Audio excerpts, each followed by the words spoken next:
भगवान राम के भाइयों लक्ष्मण, भरत और शत्रुघ्न के बारे में तो सभी जानते हैं, लेकिन क्या आपको मालूम है उनकी एक बहन भी थी।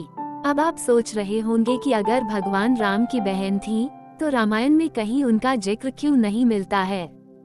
दरअसल भगवान राम की बहन को लेकर कई तरह की कहानियां बताई जाती हैं। दक्षिणी रामायणों के अनुसार भगवान राम की एक बहन भी थी जो उनसे बड़ी थी। उनका नाम शांता था, जो चारों भाइयों से बड़ी थी। एक लोककथा के अनुसार शांता राजा दशरथ और कौशल्या की पुत्री थी। शांता जब पैदा हुई तब अयोध्या में 12 वर्षों तक अकाल पड़ा। चिंतित राजा दशरथ को सलाह दी गई कि उनकी पुत्री शांता ही अकाल का कारण है। राजा दशरथ ने अकाल दूर करने हेतु अपनी पुत्री शांता को अपनी साली वशिनी, जो कि अंगदेश के राजा रोमपद की पत्नी थी, उन्हें दान कर दिया। शांता का पालन पोषण राजा रोमपद और उनकी पत्नी वशिनी ने किया, जो महारानी कौशल्या की बहन अर्थात श्री राम की मौसी थी। दशरथ शांता को अयोध्या बुलाने से डरते थे, इसलिए कि कहीं फिर से अकाल नहीं पड़ जाए।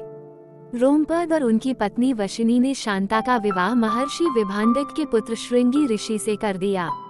रामायण में शांता का विस्तार से विवरण इसलिए नहीं है क्योंकि उन्होंने बचपन में ही राजा दशरथ का महल छोड़ दिया था। हिमाचल के कुल्लू में श्रृंग ऋषि के मंदिर में भगवान राम की बड़ी बहन शांता की पूजा होती है। यह मंदिर कुल्लू से 50 किलोमीटर दूर बना हुआ है। यहाँ देवी शांता की प्रतिमा भी स्थापित है। इस मंदिर में देवी शांता और उनके पति श्रृंग ऋषि की साथ में पूजा होती है। दोनों की पूजा के लिए कई जगहों से भक्त दर्शन के लिए आते हैं।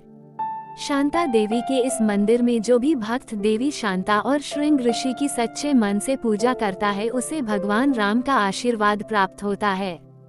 देवी शांता के इस मंदिर में दशहरा बड़ी धूमधाम से मनाया जाता है।